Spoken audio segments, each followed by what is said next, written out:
Overdosed. The effect of diet pills on aquatic food chains.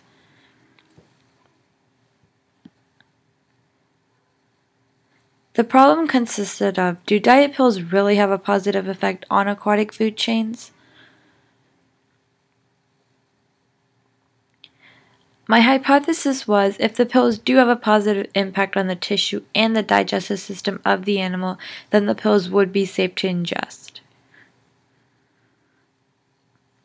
How I tested this out was I had two separate food chains, one of Daphnia snails and the two algae.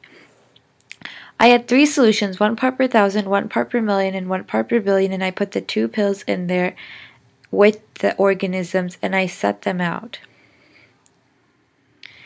After they had been sitting for a couple of days, to test out the algae, I counted the cells. To test out the Daphnia, I counted the heartbeats. And to test out the snails, I dissected this body and then I counted the cells. The results. For the Daphnia, there was a drastic decrease in cells because it is a second trophic level. The snails also had a large decrease because it is a second trophic level.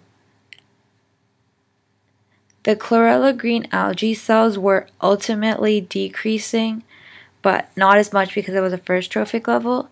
And the same goes with the Daniela green algae. It did decrease, but not as much because it is a first trophic level. To conclude, the hypothesis was obviously inaccurate because the pills did harm the organisms greatly and are not safe to ingest, and also another reason for the decrease in cells was because it was clogging up their systems, creating oil.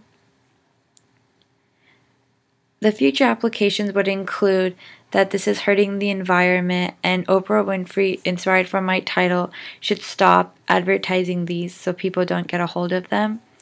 Another one would be that these pills are not FDA regulated currently because they are from Nigeria, so they should be regulated or taken out completely out of the system. And lastly, because this is food chains, the second trophic level obviously had more destruction than the first, but ultimately both killed the cells in the environment. If I was to continue this project, I would like to test animals, specifically vertebrates, because of their complex body systems. I would like to test over-the-counter pills because they are FDA regulated and more common. And lastly, I'd like to test 1 part per trillion because it is the next measurement and is